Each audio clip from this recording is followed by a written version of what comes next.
Assalamualaikum warahmatullahi wabarakatuh. Hari ini kita akan lanjutkan ke server side scripting yang akan melancarkan dan akan berlangsung sebagai pendukung dari HTTP XHR. Sebagai tipikal sebuah web applications, kita bisa lihat sendiri bagaimana ini bekerja. Jadi seperti yang kemarin kita pernah bahas, mulai dari request ini masuk, lalu ada sebuah akses kontrol di dalam aplikasi. Jadi bukan akses kontrol di level firewall atau apa, tapi ini di level aplikasi. Contohnya, apakah Anda boleh mengakses, kalau kita bicara konteks akademik gitu ya, Anda mengakses routing yang namanya dosen gitu ya. Nah ini programnya. Begitu sudah boleh, maka akan dilihat enabling apa yang harus Anda boleh lakukan, lalu Anda bisa mengakses data atau konten yang dibolehkan. Nah, setelah konten dapat, berarti pertama harus dicek dulu di filter in ya, seperti itu, maka akan dilakukan modifikasi konten gitu ya, sesuai dengan akses kontrol Anda atau sesuai dengan kebutuhan dari bisnis logic Anda. Setelah itu, konten yang sudah Anda dapat dari database atau result set atau sudah dalam bentuk JSON akan di customizing dalam bentuk templating, tapi sesuai dengan presentation. Jadi kita bisa lihat modifying konten yang di level sini itu business logic related, yang ini berkaitan presentation level. Nah, lalu ini akan ditransmit ke user. Ketika Anda punya sekian banyak endpoint, maka Anda bisa saja bilang kalau JSON yang sudah diterima dari server itu ditampilkan ke API, maka di speed out. Ini tugasnya di ini. Ketika dia tampilkan sama browser, maka tolong dirender jadi HTML. Itu juga seperti ini. Ketika ditampilkan sama tim klien, maka dirender tuh data JSON-nya di sini. Kalau dia diterima oleh tim klien, maka disampaikan nanti habis itu biarkan Ajax yang ada di sisi browser yang akan melakukan rendering antara HTML, JavaScript, dan JSON object yang diterima. Nah, ini salah satunya cara atau kemarin juga kita sudah bahas beberapa XML bagaimana itu bekerja, teknologi stacknya terdiri dari apa saja gitu ya, dan mulai dari database sampai operating systems gitu ya. Kalau ini mungkin kalian sudah familiar gitu ya. Lalu ada beberapa common stack, Mayan, Merl, Maven atau XAMPP dan lain sebagainya. Nah, untuk server side language ini salah satunya. Bear in mind, JavaScript itu sekarang sudah posisinya depan belakang ya. Jadi it's not only front end language panel.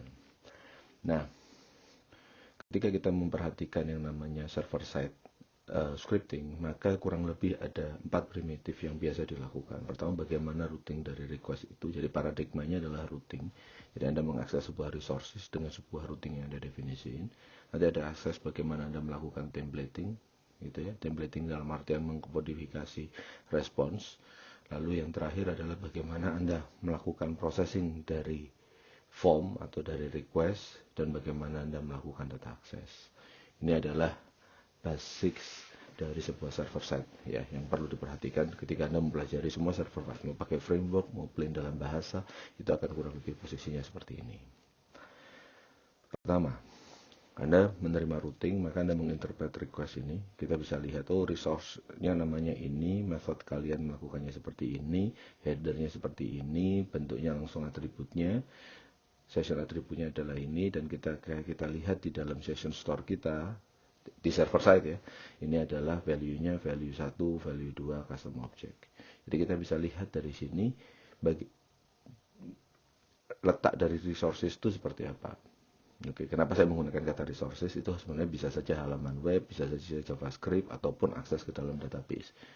Tapi semuanya bentuknya adalah kalau di web itu adalah sebuah resources. Makanya kalau kita bicara RESTful itu adalah representational state transfers gitu ya. Itu adalah representasi dari apa? Dari resource.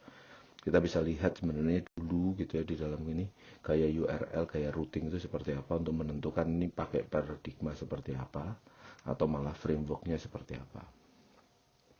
Di dalam routing itu ada yang namanya schema kayak HTTP, HTTPS seperti itu.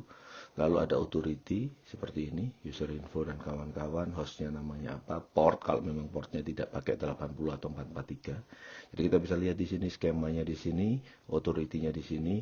Nah, ini yang namanya konteks gitu ya, atau teman-teman nyebutnya path, lebih tepatnya sekarang disebut konteks, karena sebenarnya dulu ini adalah menggambarkan path di mana sebuah halaman HTML disimpan, tapi sekarang tidak lagi, itu hanya sebuah logical addressing atau identifier saja. Without routing kita ya, ini kadang-kadang yang namanya web applications gitu atau website itu hanya berupa file statis saja gitu ya, dan menentukan letak folder ya seperti itu. Ketika bentuknya adalah web applications, maka HTML file bisa mereturn banyak hal di sini. Ini contoh routing handling, kita menggunakan Python ya, biar lebih mudah untuk ini, Python dengan Flask gitu ya. Karena seperti ini kamu bisa tahu routingnya nanti, kita bicara function ini di routing apa, function ini di routing apa, seperti itu. Lalu berikutnya ada routing lagi, definisinya seperti ini. Anda bisa mendefinisikan routing gitu ya, dan metode untuk routing ini. Artinya kalau kita bicara di sini, routing ini bisa diakses lewat get, post, dan yang lain sebagainya. Sedangkan kalau yang ini hanya bisa diakses menggunakan post. Kalau Anda mengakses dengan get, seolah-olah tidak ada definisi routing untuk itu. Oke, jadi itu cara paling gampang. Oke.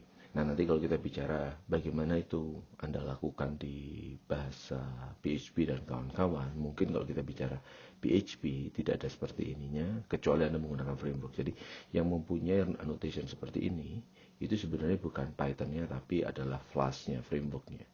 Oke. Anda bisa saja mendefinisikan routing engine sendiri gitu ya, dan biasanya di tugas pertama nanti Anda diminta best practice-nya Anda mendefinisikan routing engine sendiri tanpa framework, karena kita pengen bahwa bagaimana Anda mengelola routing itu seperti apa. Oke. Lalu setelah routing, kita fast forward dulu, kita balik ke templating gitu ya. Jadi kita bisa lihat di sini kalau kita punya sebuah analyze post gitu ya, request formnya adalah seperti ini. Kita akan bilang bahwa tolong dong render hasil template-nya itu dalam bentuk HTML gitu ya. Ini value dari request-nya. Oke. Nah, kita bisa lihat di sini sebenarnya result set itu bisa saja dalam bentuk HTML langsung, tapi best practice-nya adalah kita punya template yang di dalam HTML, sehingga processing itu nanti result dari processing form itu langsung di weave atau di merge gitu ya, langsung di merge ke dalam HTML. Ini contohnya Anda punya template HTML seperti ini gitu ya. Lalu Anda punya placeholder namanya text sama sentiment yang merupakan hasil dari result set dari form processing seperti itu. Nah, pendekatan seperti ini ada banyak keuntungannya, sehingga karena kalau Anda melakukan layouting dan kawan-kawan dengan CSS, Anda bisa nge-view ini di browsers. Anda bisa lihat halaman HTML-nya bagaimana dan bagaimana itu interplay dengan JavaScript dan ini. Sebelum Anda meletakkan placeholder text sama sentiment itu isinya apa. Ketika Anda melakukannya adalah dengan artinya adalah dari function tadi itu, atau orang biasa nyebutnya logic controllernya tadi men-spit out string yang isinya adalah HTML, itu sebenarnya pendekatan yang lain, tapi yang jadi kelemahan adalah Anda nggak bisa melihat HTML-nya kayak gimana kecuali Anda jalankan fungsi mengeluarkan HTML yang ditampilkan di dalam browser, sehingga nanti kalau ada perubahan letak HTML atau layouting CSS tidak mudah untuk di view oleh user, kecuali harus naik sampai atas, naik sampai di PHP-nya. Jadi Anda jalanin PHP, jalanin servernya, jalanin browser dan lain-lain. Kalau seperti ini Anda bisa mengubah, lalu Anda menampilkan di browser seperti apa HTML-nya. Oke.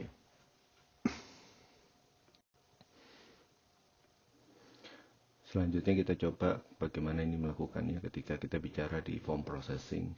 Ya, ini sebagai contoh kita punya routing login yang dimana kita bisa melakukan dengan get dan post sebagai contoh yang mudah. Terus kita handle kalau post itu begini, gitu ya. Kalau dia get, maka kita minta dia redirect ke home, gitu ya, dan lain sebagainya. Oke. Dan kita bisa lihat, kita ambil kalau requestnya sama dengan ini bukan contoh yang bagus ya, tapi just an illustration sebagai ini.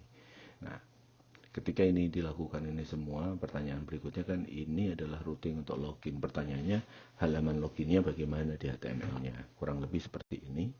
Kita bisa punya sebuah halaman untuk post gitu ya, di mana username gitu ya, nanti sama dengan itu. Atau kita bicara lagi, ada lagi nanti kita punya value namanya request form.password. Ini akan sedikit berbeda ketika kita pakai PHP atau pakai bahasa pemrograman yang lain.